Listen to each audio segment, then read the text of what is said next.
எல்லாரும் வாழ்க்கையில சந்தோஷமா இருக்காங்க. ஆனா எனக்கு மட்டும் ஏன் இவ்வளவு கஷ்டத்தை தர கடவுளே அப்படின்னு ஒரு தடவையாவது கடவுள்கிட்ட கேட்டிருக்கீங்களா? அப்ப இந்த கதையை கொஞ்சம் பாருங்க. நம்மள மாதிரி ஒரு சராசரி மனுஷன் கடவுள்கிட்ட டெய்லி ஏன் கடவுளே எல்லாரையும் வாழ்க்கையில நிம்மதியா சந்தோஷமா வசதி வாய்ப்போட வச்சிருக்க, ஆனா எனக்கு மட்டும் ஏன் இவ்வளவு கஷ்டத்தை தரன்னு தினம் தினம் புலம்பி கடவுள் முன்னால வேண்டுறாரு.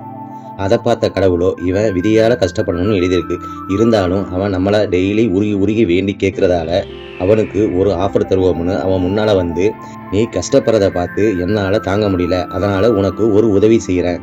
உன்னோட கஷ்டம் தான் மற்றவங்களோட பெருசுன்னு நினைக்கிறேன், அதனால உனக்கு ஒரு சக்தியை தரேன். உன்னோட கஷ்டம் எவ்வளவோ அதை மனசுல நினைச்சீங்கன்னா ஒரு மூட்டையா சேர்ந்துடும். அந்த மூட்டைய நான் சொல்ற இடத்துக்கு கொண்டு வந்தீங்கன்னா அங்க உன்ன மாதிரி நிறைய பேர் கஷ்ட மூட்டைய கட்டி வந்திருப்பாங்க. அதுல உனக்கு எந்த மூட்டை சின்னதா கஷ்டம் கவலை துயரம் துக்கம் எல்லாம் கம்மியா இருக்கோ அந்த மூட்டைய மாத்திக்க. உன்னோட கஷ்டம் மற்றவங்களுக்கு போயிடும், மற்றவங்களோட கம்மியான கஷ்டம் உனக்கு வந்துடும். அதுக்கப்புறம் நீ எல்லாத்தையும் ஈஸியா சமாளிக்கலாம். இதுதான் என்னால பண்ண முடியும், ஓகேவான்னு கடவுள் கேட்டாரு.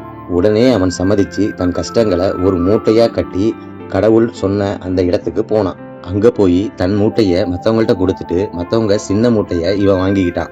வாங்கினதுக்கு அப்புறம் தான் தெரிஞ்சது, அந்த சின்ன மூட்டையில நம்ம கஷ்டத்தை விட அதிகமான கஷ்டம் இருக்கிறது போல தெரிஞ்சது. மத்தவங்க கஷ்டத்தை விட நம்ம கஷ்டமே மேலுன்னு கடவுள்கிட்ட என் கஷ்டத்தையே திருப்பி கொடுத்துருன்னு வேண்டுனான். அப்பதான் அவனுக்கு புரிஞ்சது, நாம மட்டும் கஷ்டப்படல, இந்த உலகத்துல உள்ள எல்லாரும் ஏதோ ஒரு விதத்துல துன்பம் கஷ்டம் துயரம் எல்லாத்தையும் அனுபவிச்சுக்கிட்டு தான் இருக்காங்கன்னு.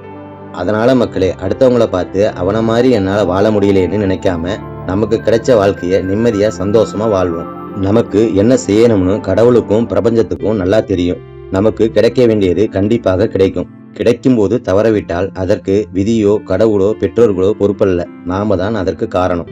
அதனால் வரும் வாய்ப்புகளையோ உதவிகளையோ பயன்படுத்தி நம் வாழ்வில் முன்னேற வேண்டியது நமது கடமை. அதை விடுத்து அடுத்தவர்களை குறை கூறுவதற்கு யாரும் பொறுப்பாக மாட்டார்கள். முயற்சி செய்யுங்கள், தொடர்ந்து உழைத்துக் கொண்டே இருங்கள், வெற்றி உங்கள் பக்கம். என்றும் அன்புடன் உங்கள் நண்பன் அன்சாரி.